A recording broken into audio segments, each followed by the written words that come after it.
안녕하세요. 부리아TV입니다. 시청하시기 전에 좋아요와 구독으로 여러분의 애국심을 표시해주세요. 오늘은 최근 논란이 되고 있는 쿠팡 개인정보 유출 사건, 그리고 과거 중국발 해킹 가능성 및 중국 자회사 데이터 이전 논란까지 핵심 쟁점을 정리해서 알려드리겠습니다. 쿠팡에서 고객 개인정보가 외부로 유출되어 비인과된 접속을 통해 조회된 것으로 확인됐습니다. 유출된 정보에는 이름, 이메일 주소, 배송지 주소, 최근 주문 내역 등이 포함되었으며 쿠팡은 고객들에게 보낸 공지에서 지난 18일 비인가 조회 사실을 확인했고 즉시 접근 경로를 차단했다고 밝혔습니다. 또한 현재까지 유출 정보가 악용된 정황은 없으며 결제 정보는 접근되지 않았다고 강조했지만 문제는 유출된 개인정보의 민감성입니다. 주소와 주문 내역까지 포함된 만큼 보안업계에서는 우려가 커지고 있는 상황입니다. 이번 사건의 범인은 중국 국적의 전 직원인 것으로 확인됐으며 이 직원은 사건 발생 직후 한국을 떠나 중국으로 귀국한 상태이며 이미 퇴사 처리된 것으로 파악됐습니다. 핵심 인물이 해외에 체류 중이라는 사실이 드러나면서 수사에 난항이 예상됩니다. 특히 올해 상반기부터 중국 IP 기반의 도용 계정 반복 시도로 자동화된 정보 수집형 공격이 크게 증가했으며 실제로 KT 소액 결제 피해 사건도 중국 해커 소행으로 밝혀져 국내 기업들을 대상으로 한 중국발 공격이 늘고 있다는 분석입니다.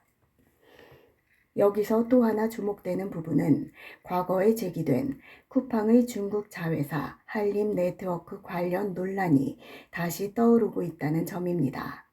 보도에 따르면 쿠팡은 회원가입 시 이름, 생년월일, 연락처, 주소, 이메일, 계좌번호, 비밀번호, 출산 정보 등 민감 정보까지 폭넓게 수집합니다. 그리고 이 개인정보가 중국에 소재한 쿠팡 자회사 한림네트워크에서 관리된다는 지적이 과거부터 있어 왔습니다.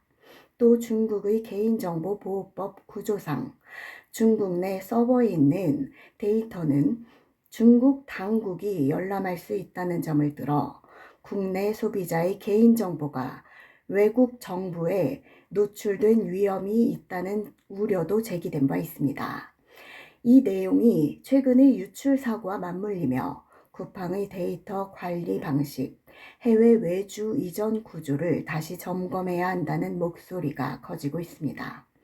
유통업계 관계자들은 쿠팡은 국내 최대 규모 플랫폼인 만큼 공격자들에게 최고의 타깃이라고 말합니다.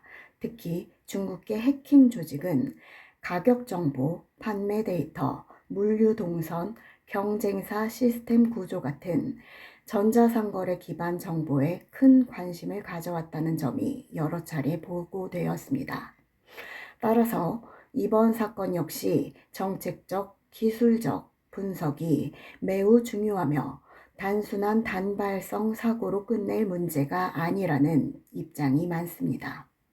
지금까지 쿠팡 개인정보 유출 사건과 과거부터 제기된 중국발 해킹 가능성, 그리고 쿠팡의 중국 자회사 데이터 이전 논란까지 살펴봤습니다. 시청해 주셔서 감사합니다.